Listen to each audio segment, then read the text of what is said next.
someone pushes me to have consistency, because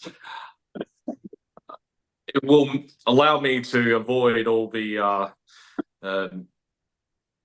high urgency issues that I have to always deal with, and put this on priorities. So, um, look, I really look forward to having these things going forward, and it's very simple, right? The purpose of the maths class or the maths club is to just make some calculations that predicts the future.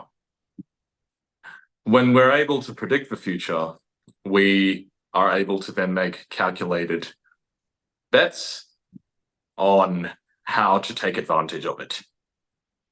So, as you can see, the first maths class, I'm sitting on a camping chair, and got a whiteboard with me. So, everything starts somewhere, but hopefully I'll take the camping chair and the whiteboard to a place near you, and we could all get together and do some maths face to face. All right. Great. So I just want to say, there's a few things I want to highlight. Like when I first created the maths club, I based it on my love for the movie Fight Club. And the reason why, Fight Club is, I think, a important film in my growth is there's a beginning and middle and end to every fight. A fight is over. Everybody takes stocks. That fight went. How could it have gone better? Who won and who lost? Born into this world, it's all about fighting. We fight to get up every single day until we couldn't. Those who have misunderstood how to win the next fight if they don't even understand what happened in the last fight. So, firstly, I want to say that there is always a beginning, middle, and end to everything. And only when we sit down and analyze everything can we begin again. Okay? Because if we're not going to be willing to sit down and analyze the end in very concrete details, evidenced, of course, then we're never, ever, ever going to be in a position to begin the right way. This is your bank balance. This is the baseline, all right? So this is when you're zero. Now, anything below this, you're in debt. Anything above this, you make money. Here, you have thousandaire.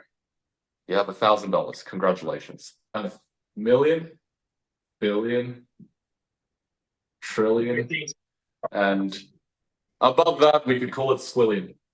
Okay? But we're all born into this earth. We're all born into this world with nothing. And we've relied on our parents and, or anyone who is looking after us, and maybe an aunt or an uncle, to sacrifice themselves, okay, in order to bring us up. In order for us to stay in this territory, okay, what is happening is the loved ones that are looking after us are taking a hit, okay? Now, if they hit negative territory, then they can't look after you. We all want to ensure that as we keep going through life's journey, we're constantly in a position where we're doing addition, and we're replicating addition. A job is a good example of replicating that addition. Okay, wealth is a very clear measurement of our success. And of course, yes, you first need health before you have wealth. But my point is, wealth is a good measurement, right? So let's just look at the numbers. Who can do maths are from what we call STEM.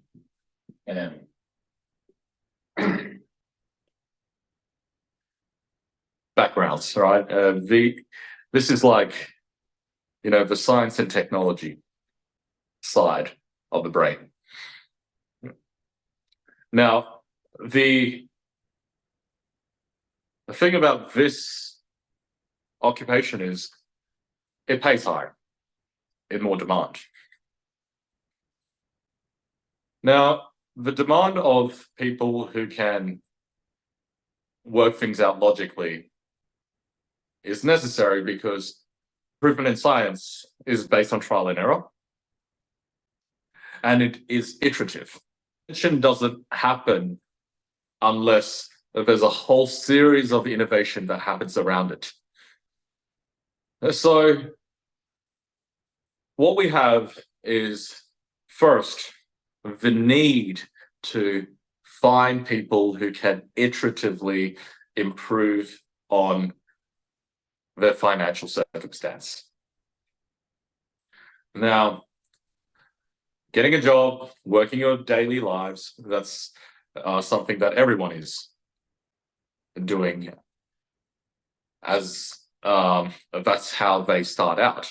Even, someone who is privileged, and born into a privileged family, they are still put into a situation where they have work experience.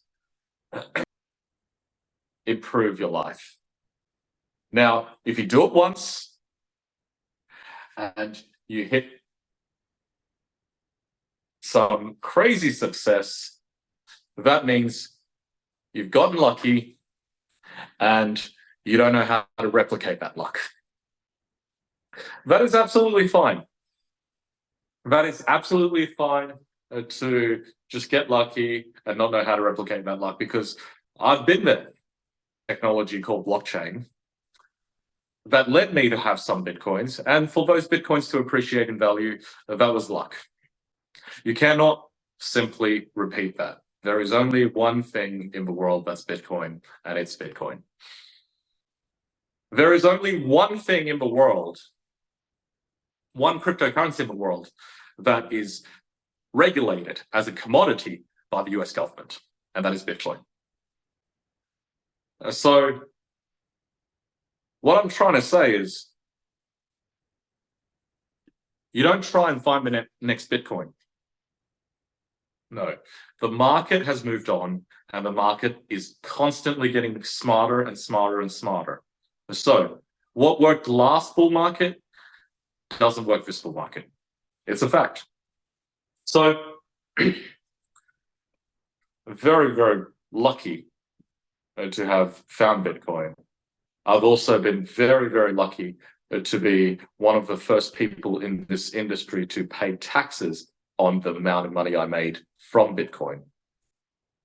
And the rest is history. It's because I truly believe that the next bull market in the cryptocurrency space, in the blockchain space, is built in a new way by a new form of consensus. So,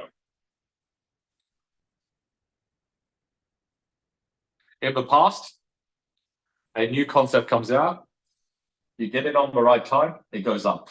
You sell, and that's the important thing, you have to sell. Once you sell, you actually lock in your profits, and then you withdraw, and then okay, you've won. Now there's your beginning, middle, and end.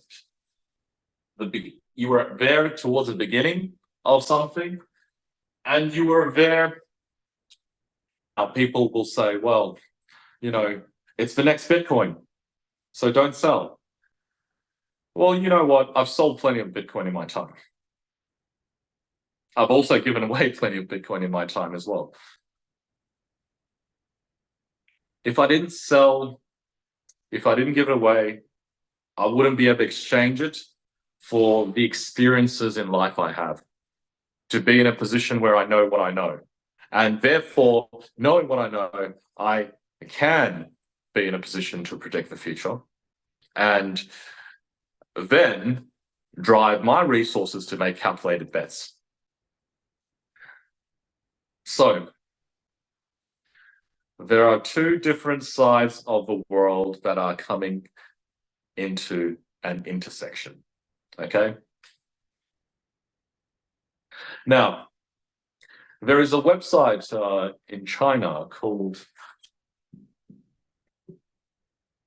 Ping Duo, okay? PDD for short, right? So this website basically says if you buy a product from us, you could get it at a reasonable price. But if you bring 5 friends, you get yours for free. If you have your 5 friends bring another 5 friends, meaning 25 sales of a product, so 25 of these products have been sold, you not only get yours for free, but you also get credited money that you can withdraw. So this, as you can see, is multi-level marketing, social commerce. So social commerce is an integrated way to get considerable distribution based on your influence. It's how you cash in your influence. Now, the thing about social commerce is if it revolves around a product, then there's a product manufacturing and distribution life cycle that you have to do.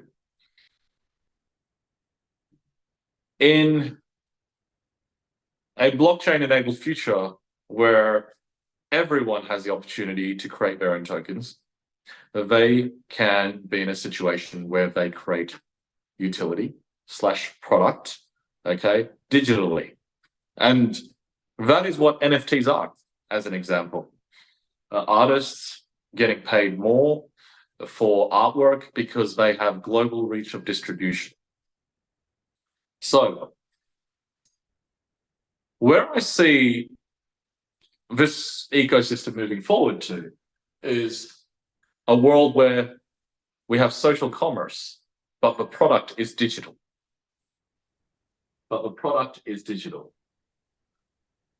So what is a digital product that is always there forever on the blockchain? Doesn't matter if it's worth something or worth nothing, okay?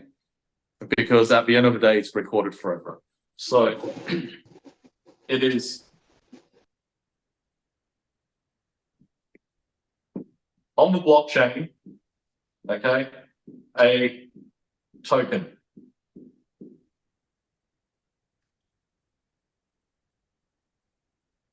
So all of this is a new way of creating consensus, and the amount of money we've made from the older models of private sale, seed,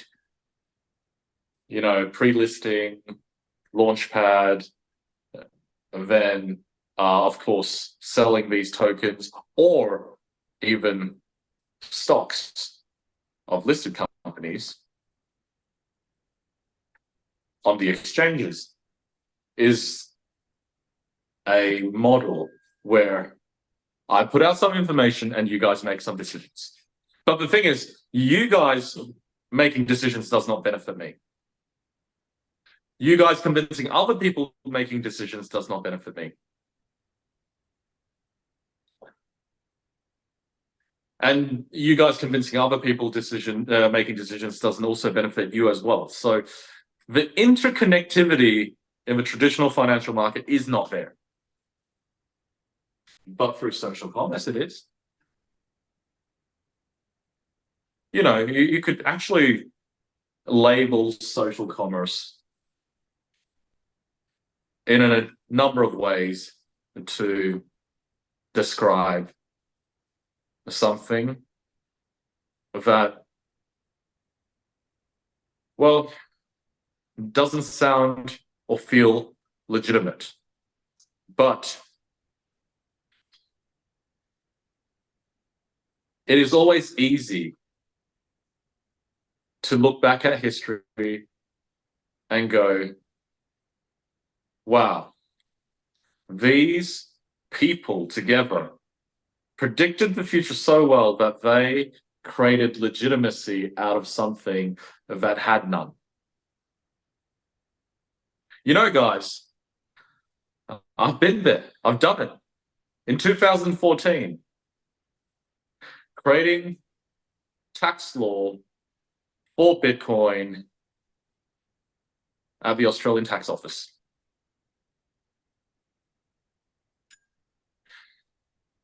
No one expected this, but it had to happen because, well, we just all had too much money comparatively, it's peanuts, but comparatively for, someone who's early 20s to have, that kind of money, it was, of course, enough for the tax office to take attention. So going from having private rulings to a blanket law in 2014, what I'm saying is this process I know all too well. So a lot of you guys, I understand, are confused. A lot of you guys are looking for understanding of what the future bull market holds, because we only have 6 months until we're there. Block halving is coming. So the model with more interconnectivity always beats, well, not always, but let's say 99% of the chance beats a model that has no interconnectivity. So me saying something to you and you buying Tesla shares that has no connectivity, because at the end of the day, I do not benefit. So what we are is at the right moment, at the right time, because this cannot happen without people. So you guys are all people. What we have at the right moment, at the right time, is a way of benefiting from an next bull market. And I'm not going to talk about any projects because I don't need to, okay? Something that has more connectivity has more purpose. Something that has more connectivity and more purpose is like a multicellular creature versus a single cellular creature. We have millions of cells that are born and dies each and every hour in this body. And we have much more purpose than a single cellular creature.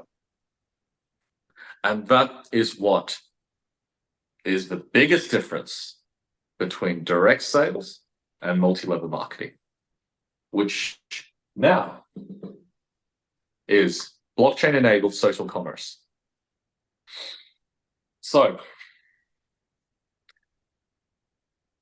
the next bull market will have a lot of tokens that will be new to the existing exchange ecosystem.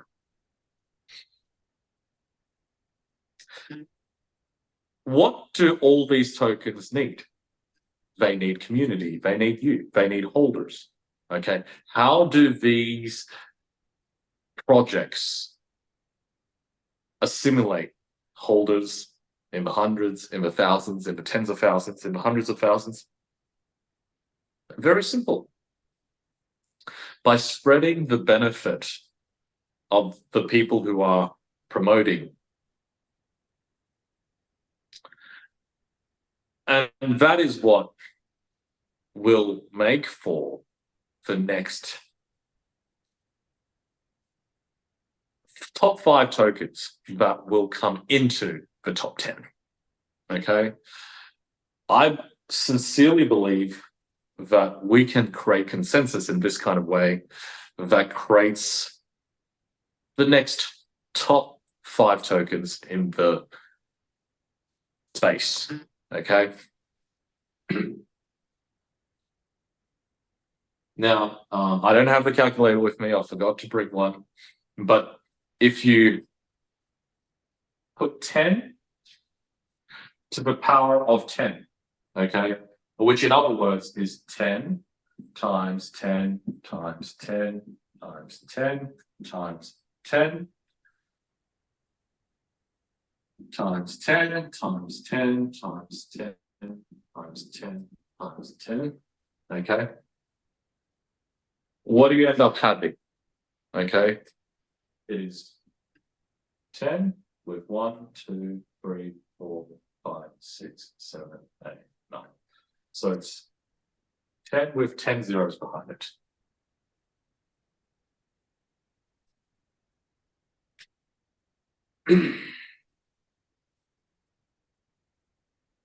Needless to say, you're able to mathematically, touch everyone in the world if you put 10 to the power of 10. 10 billion people.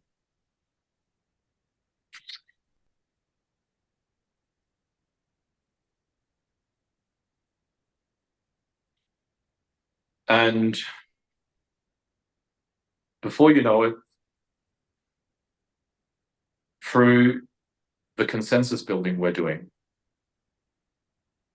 that disregards the people in power, disregards the establishment, we are in a position to redefine the global economy and what it means to have currency.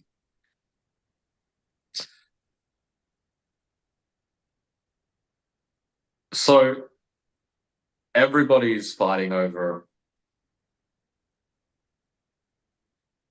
how to create value, to be on the right side of creating value. And this is very important, right? To be on the right side of creating value, we have to just think of it this way. There will always be a beginning, middle, and end, and there will always be winners and losers. Let's not play with anything that involves the traditional financial markets.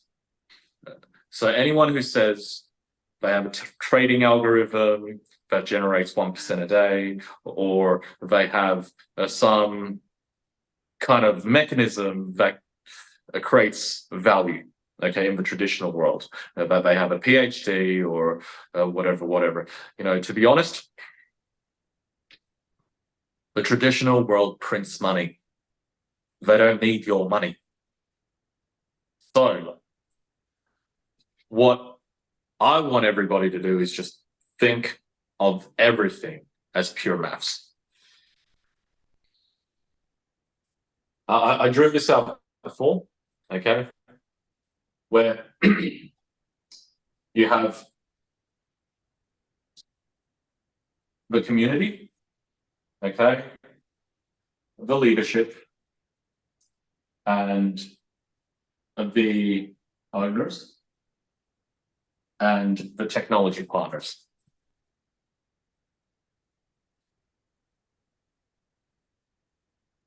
So the most important people in this relationship right now, okay, is actually the community and the technology provider. In a decentralized future, the technology provider isn't even needed, right? But let's just say that the community and the technology is what can create consensus. It is also a reason why this conversation is starting here, with a very small group of people. Because I do not need leaders or owners to be part of the formula that creates consensus. Now, what consensus am I trying to create with everyone here? It's that 1 + 1 = 2, okay? Maths. We can all agree very quickly that 1 + 1 is equal to 2. And we could all agree 10 to the power of 10 reaches 10 billion things or people or whatever. So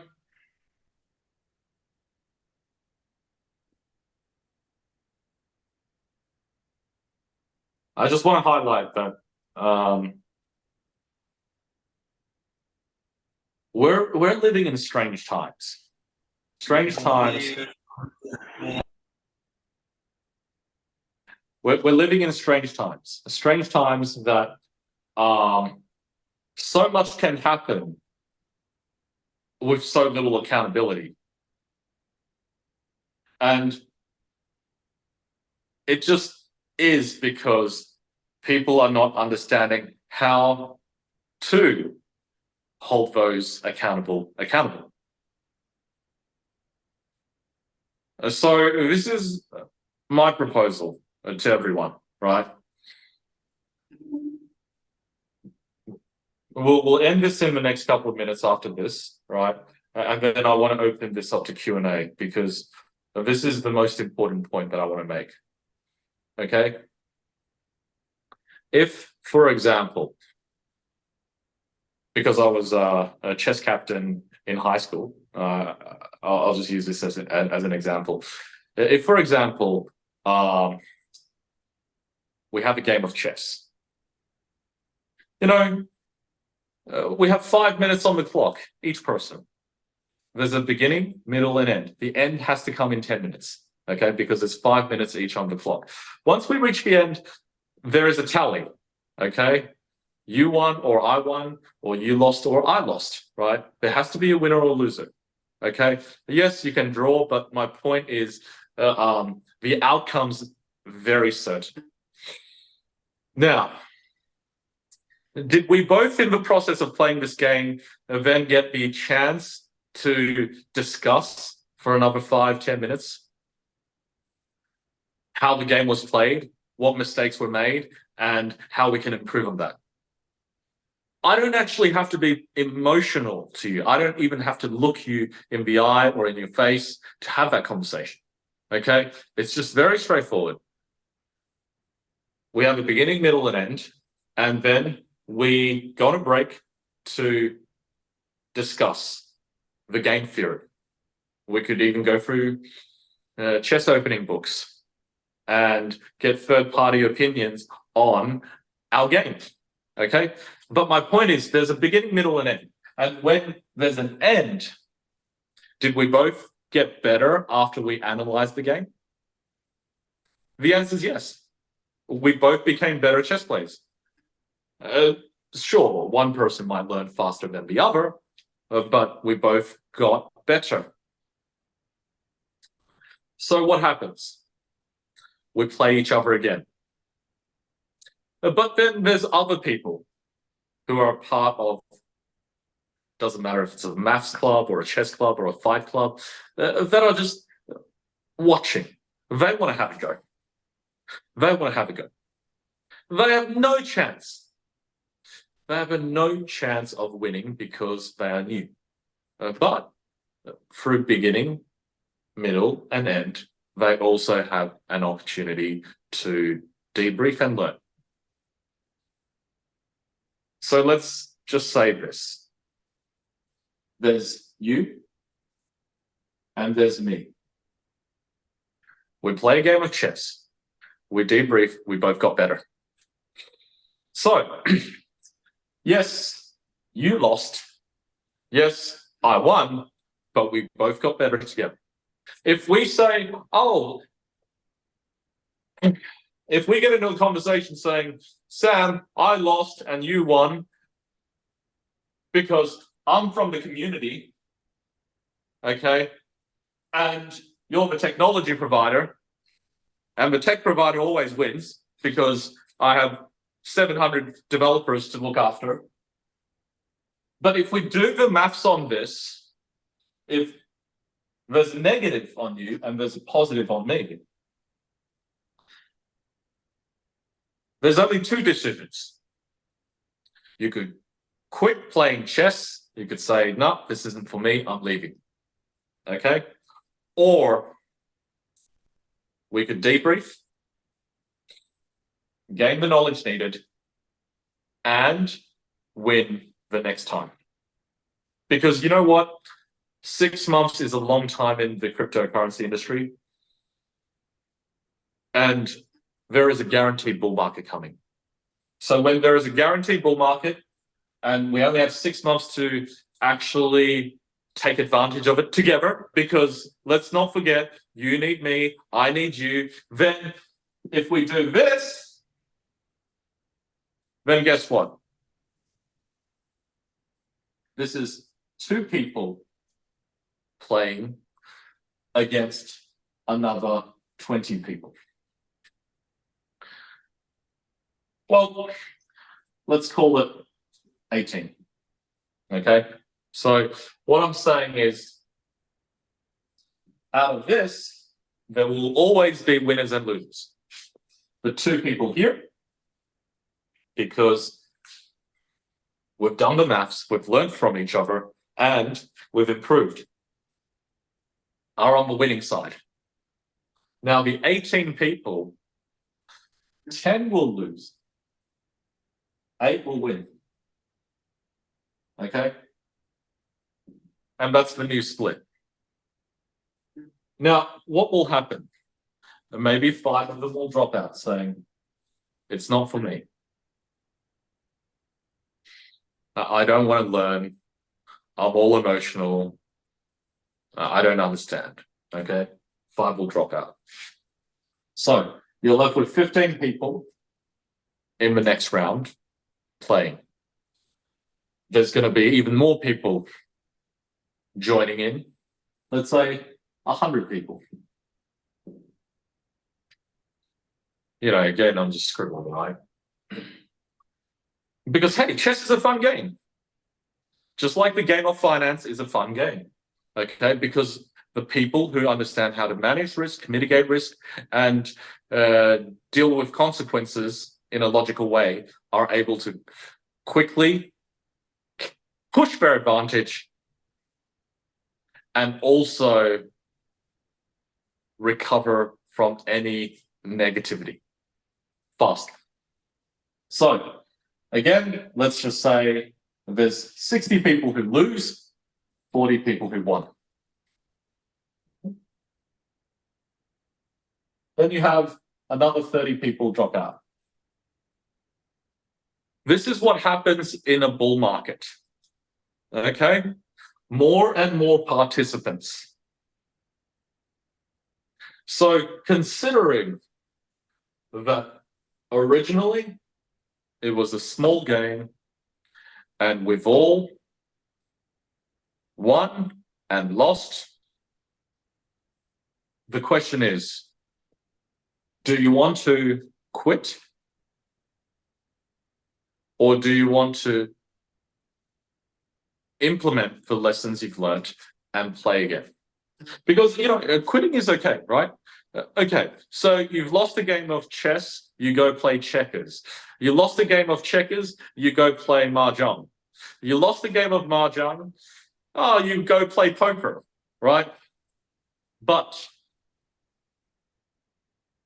if you just double down on something that you know is going to rise, and I've already explained why. Remember, connectivity is greatest through social commerce. So this is going to be what drives the next bull market, through the connectivity of social commerce. And a bull market means more and more players will come. Now, do they come after you as you keep on playing, or do they just come after you and you just watch from a sideline? Those who join in, do the maths, and keep their strategy very disciplined will then be able to double up on wins. Okay? They're able to double up on wins, and they're able to keep doubling up wins until the market is saturated. So that's all I'm saying. The maths is the maths, and I don't need you to trust me. Trust numbers, trust the maths, trust that there is going to be a decrease in supply of Bitcoins because of blockchain halving, Bitcoin halving, sorry. The blockchain doesn't halve, Bitcoin halving halves. Bitcoin will go to the moon because of all of the people who are looking at these signals. And because Bitcoin is going to the moon, everybody wants in on the action. And when everybody wants in on the action, hey, they could either just buy and hold Bitcoin, or they can play to the advantage that they already have, which is replicating the success after success after success that they will have after learning from their very first failure.